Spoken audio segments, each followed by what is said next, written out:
Yeah, we got back half hour ago. Sanjay is gonna take over my classes, and Abby's good to run the lab for a few days, so everything's all set. It was good. A lot of people showed up for short notice. She had a lot of friends. That was nice to see.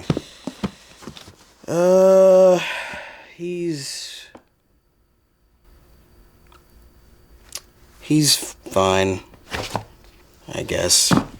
I pretty much just got straight off the plane and went to the church, so it's not like we had a whole lot of time to talk, Not that he would tell me what he was thinking, even if we had, so.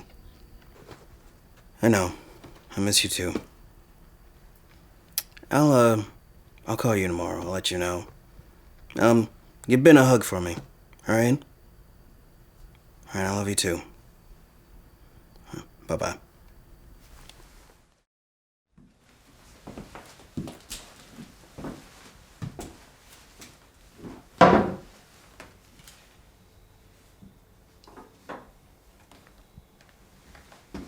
Hey, Pop. You want me to heat some of this up? It's almost dinner time.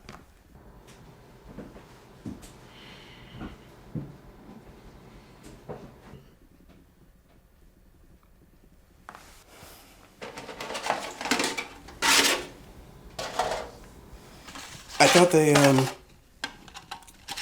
thought they did a good job, with the service.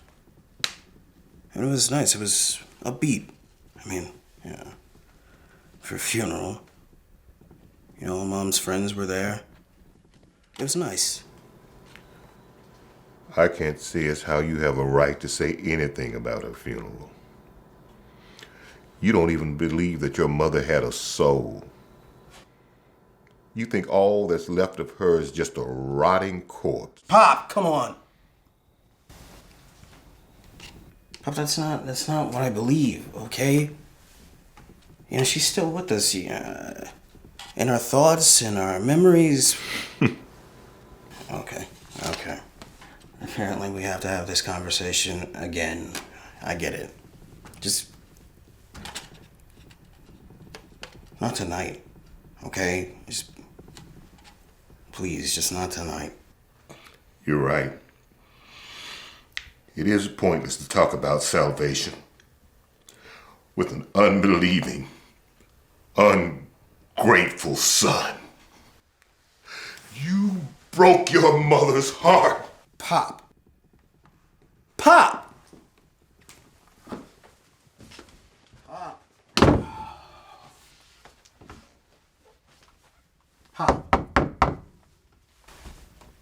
Come on.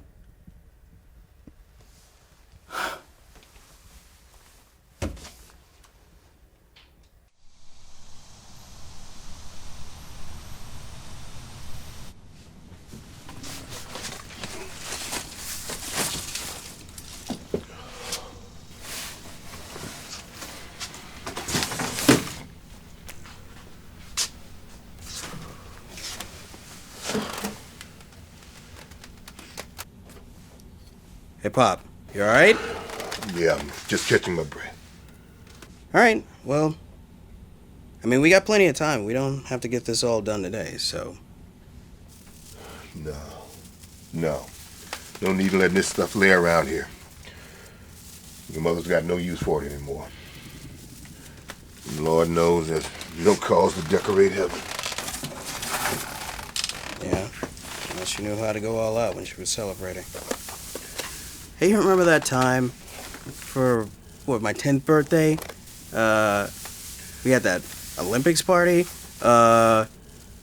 obstacle course in the backyard, and bike races down the street. We even had a medal ceremony when it was all over.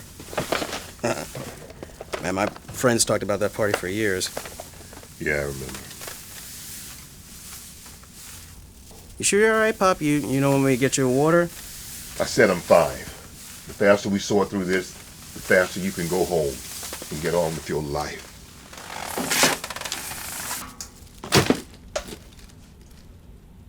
You know what? That is not fair. I got just as much right to be here as you do. I mean, I just lost my mother, for Christ's sake.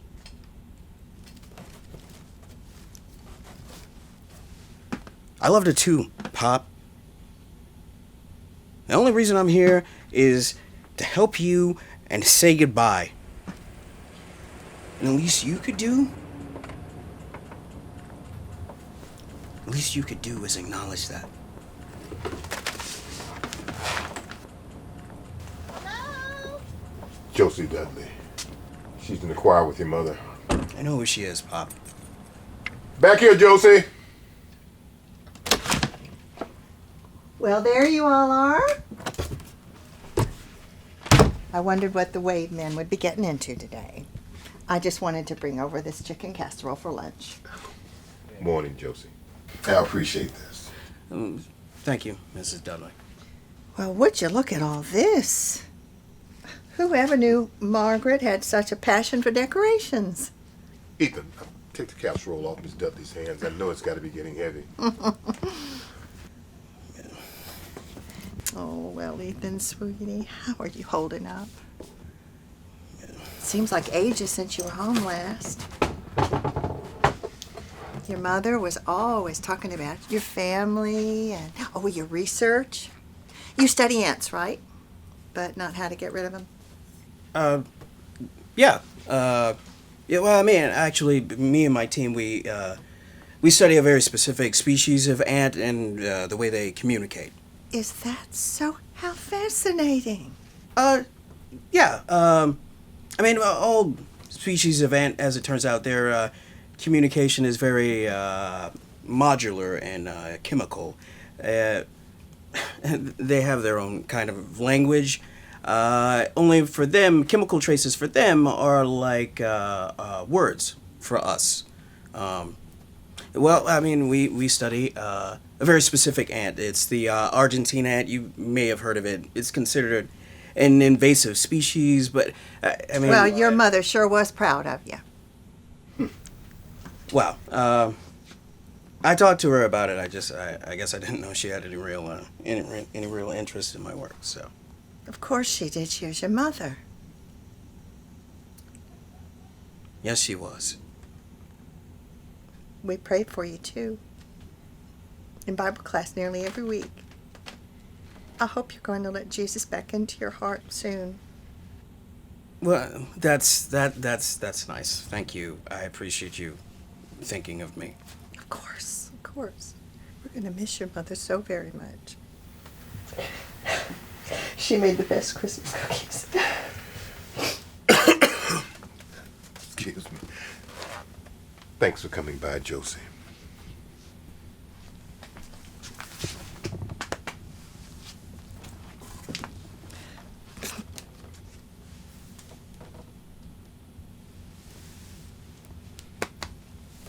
Don't forget to eat something now.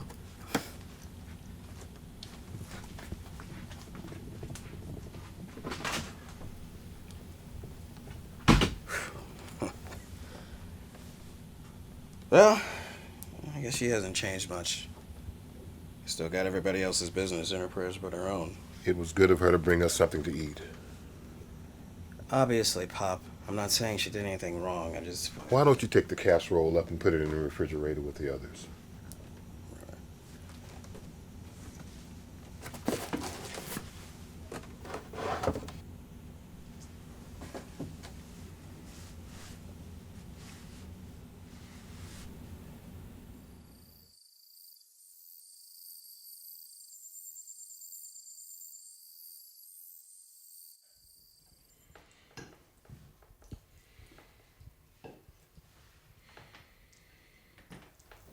Thought we got a lot accomplished today. I don't know, maybe tomorrow we can take a load down to Goodwill. Just like that. Just move on, huh? Exactly how are you going to live with this, Ethan? Pop, you said it yourself. She doesn't have any need for all this stuff anymore. Don't you pretend to misunderstand me, boy. I'm talking about you. thinking your mother no longer exists, doubting that there's another world where she's fine and we'll get a chance to see her again. I just don't understand how you're going to live with that kind of emptiness. I'm not saying she doesn't exist anymore. I'm not being trite when I tell you she's still here. You know, she's a part of us. Psychologically, biologically, she's still here. She's gone, Ethan. She's not here. I came from her body, okay? She's a part of me. You know what? Benjamin, he came from my body, so she's a part of him too. That's a fact. Scientific and demonstrable. Scientific fact. What comfort is that? Science just wants to take away everything that gives people meaning in their lives. Boil the whole world down to nothing but just a bunch of numbers. Okay. Well, now who's deliberately misunderstanding? You know what? Science doesn't take meaning. It gives it. Science is us dealing with the world on its own terms. I find that a whole lot more comforting than some pie-in-the-sky nonsense that doesn't have anything to do with the measurable world. The meaning of life is to fear God and to keep His commandments. Okay, well, there's no logical response to that, so... Well, maybe it's time that you admit that you're wrong. Do you even remember helping me do those science projects when I was a kid? I mean, you bought me my first ant farm, mostly to keep me from digging up the yard. And then when Mom found out I wanted to learn about ants, she took me down to the library and we checked out every book we could find.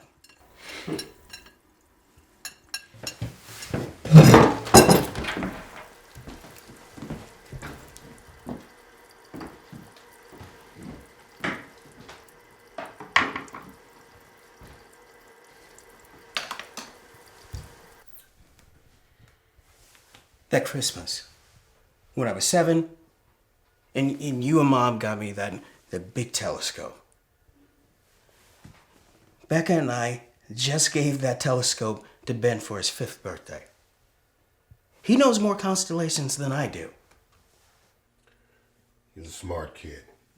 My point is, you and Mom helped me discover science. Now, how's it all of a sudden the enemy? All right, son. You want to play Let's Remember? Let's see if you can remember this. Your mother and I scraped and saved to send you to that college.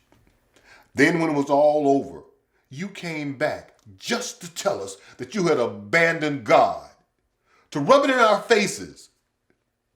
You broke your mother's heart. That is not what happened. I didn't rub it in your face. I was just being honest with you. And you know what? Mom understood why I was leaving the church. No. She just didn't want you to know how much it hurt her. She never understood. She did. She stopped talking to me about that after I sent you that letter. But I know how it was. Whenever she spoke with you on the phone, for a couple of days later, she'd be quiet. But I could see the worry. Well, she didn't need to. Right? I love my work. It cost you your faith, Ethan. You started thinking that job could replace every truth your mother and I taught you. The ant farm, the science projects, the telescope. Those were all to help you examine God's creations. The heavens declare the glory of God. Remember that? Yeah, I remember. I just don't see the world that way anymore. You're seeing it wrong then. See, son, look. When you say that you don't see God's hand in this creation, what you're saying is that there's no hope, that suffering has no purpose. What you're saying is your mother was wrong about her entire life.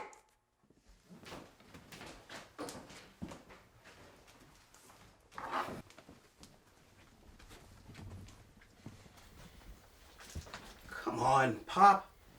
I'm not saying any of that stuff. I'm not saying it's hopeless or pointless or any of that. Mom led a good, full life. She loved me. She loved you. You can't say anything to me to make me think you were right to throw your faith in the garbage. You know what?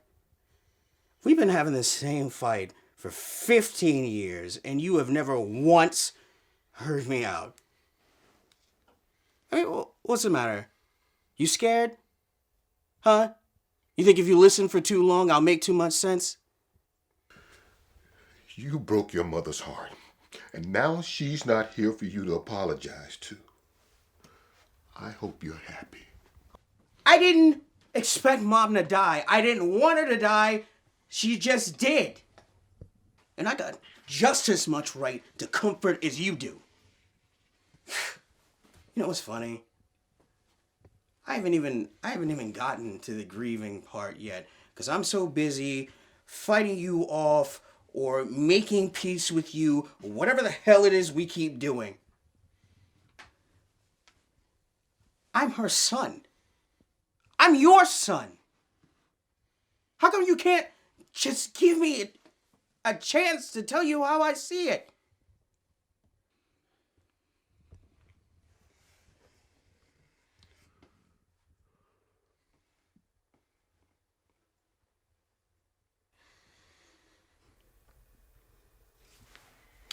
So, look, you're right. I don't think Mom's in heaven. Okay?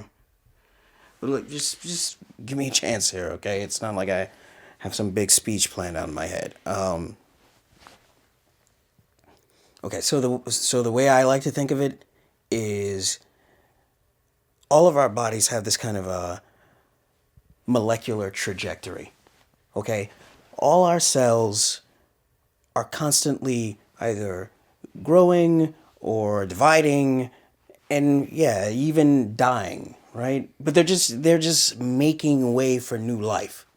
Oh, perfect example. So the top layer of your skin is constantly flaking off and dying.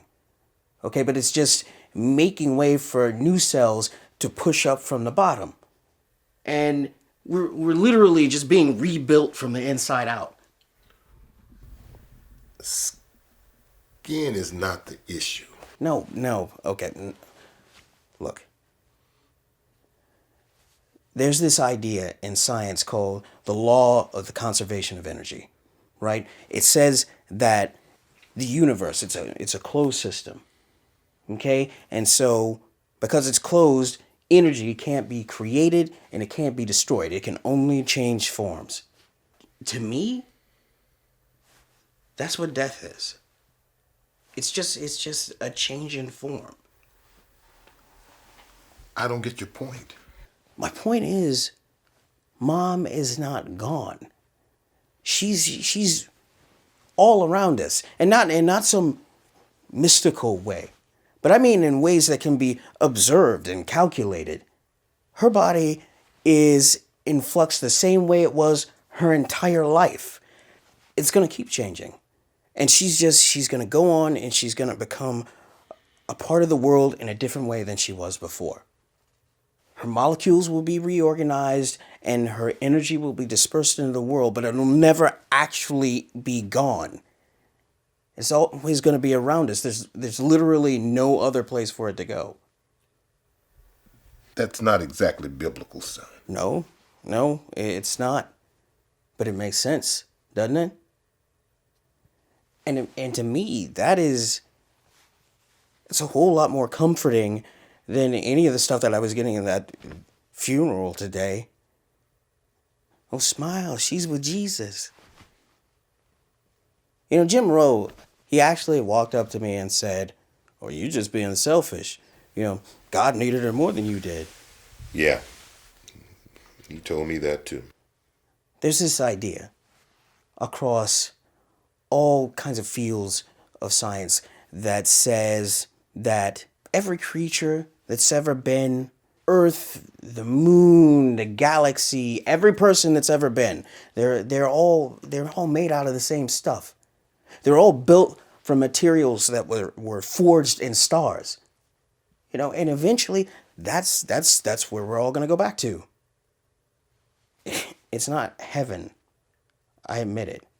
Okay, but the idea of, you know, sharing this destiny with everything that's ever been, I mean, that comforts me. It comforts me the way church used to. I just don't know what you want from me, Ethan. I can't agree with you. Look, Pop, you don't have to agree with me.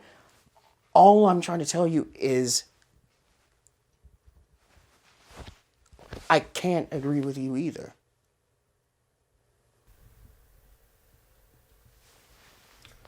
All right. Look, you're not alone, Pop. I don't want to be alone either.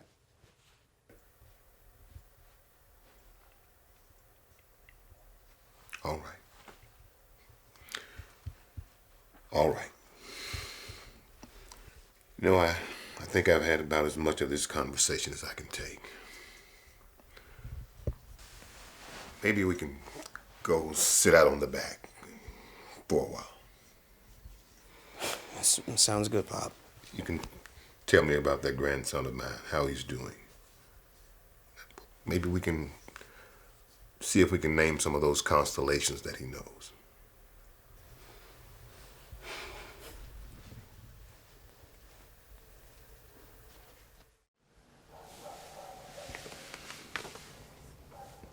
Ethan. Huh?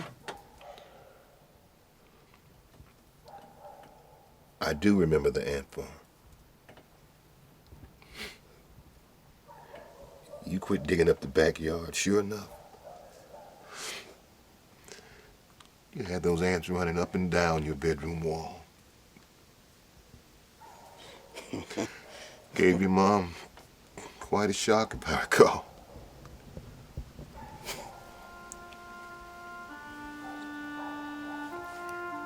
I think we're gonna be all right, Pop.